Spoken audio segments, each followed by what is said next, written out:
You should be. You might just have blown it for us. I said, I'm sorry. You're a detective, Rosie. You're gonna have to learn to control your emotions. Yep, Barry. I'll send Rosie. Has he? Okay, well, put me through. I want you over at forensics. Wainwright's car's arrived from Birmingham. Well, don't you think he's a low priority? We right haven't now? completed that line of inquiry. If you don't want me in the interview room, Gov, you only have to say.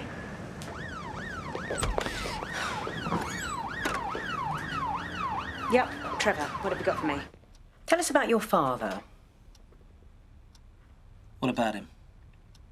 Why were you put into care?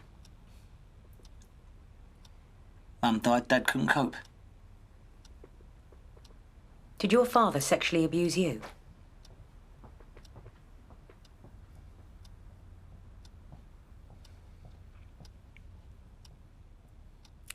Did he sexually abuse you?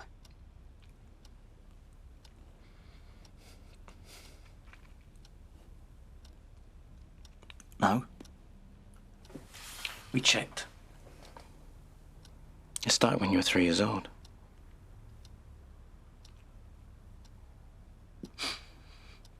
It's a common cycle. Victim turns offender. It's a coping strategy. Is that how you coped? Is that how you coped?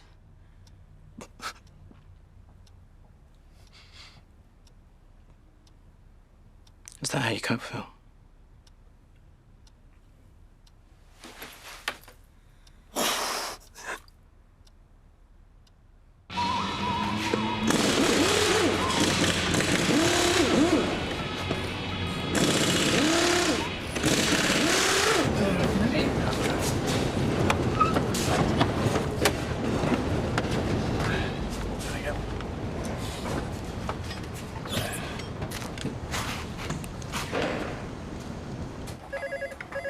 Please come forward.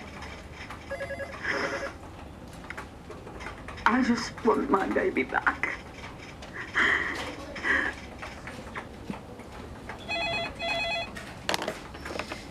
Hello, McManus. You're joking. Yeah, I tell her. Hang on. Gov. Can you explain why we found Lucy Seabrook's blood in your car? You said you drove home from the pub that night, yes? I can't remember. In your statement, you say your car was parked outside your flat the next morning. I must have. I found the keys in the hallway. What about your clothes? Any blood on them? I can't remember. I killed her. I killed Lucy. I didn't mean to do it. I did kill her. Didn't I? You're ruling out Wainwright? Oh, can't ignore the forensics. But? Well, every witness says he was so drunk that night he could hardly even stand up, let alone orchestrate a murder and disposal of a body. Wainwright said that his keys were dropped in the hallway. Oh, someone could have dropped them off through the letterbox. Sarge, if you've got the barmaid Maureen Hopkins' statement, please. Yeah. Cheers. Yep, here we go.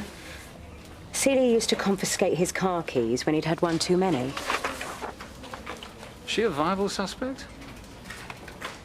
Well, if Wainwright didn't kill Lucy, maybe Celia did. And maybe she was opportunist enough to move the body in his car. Oh, really? Well, why would Celia have kept the sketches that Wainwright did of Lucy? Oh, that's right, they did come out on cue. And if she'd found out that Lucy was pregnant by the dad, well, of course, that would be one hell of a motive. Surely the father's still your prime suspect. Well, no, Dean Guthrie said he didn't move from his seat until last orders. That's well after time of death. You reckon Celia knew all about the abuse? Any mother would. Yeah, can I just show you something, please? And just watch this. If you have any information, however small, please Please come forward. I just want my baby back. That's not anxiety she's displaying. That's shock. She knew Lucy was already dead. She ran the pub. He led the laugh around. Used to take the mick out of her behind her back. How did you get on with Celia? Not bosom buddies, but she was all right. That Phil, hail fellow well met, but I never took to him. Could never put my finger on why. The night Lucy disappeared, can you remember if Celia confiscated Paul Wainwright's car keys? It's so long ago. It's important. Well, she could have done. She grabbed his keys on a regular basis. But that night in particular, Did Celia change her clothes that night? you don't think Celia? We're covering all angles. She changed her top. I remember because Lucy was laughing about those stupid polo shirts. Celia suddenly appeared wearing the same shirt as before, except I could tell this was straight out of the packet because of the creases. What about her trousers and shoes? Jeans, trainers, same as usual.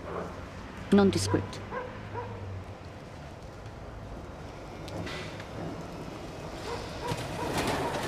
We've only got Celia's word that she was upstairs having dinner. Now, she claims not to know anything about Lucy being abused by her father, except every witness says that Phil was obsessed with Lucy. So if they noticed, why didn't she? Ryan Hopwood is sure that Celia changed her top that night, and we know that she had regular access to Wainwright's car.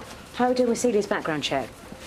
It turns out she fell pregnant with Lucy before she was married.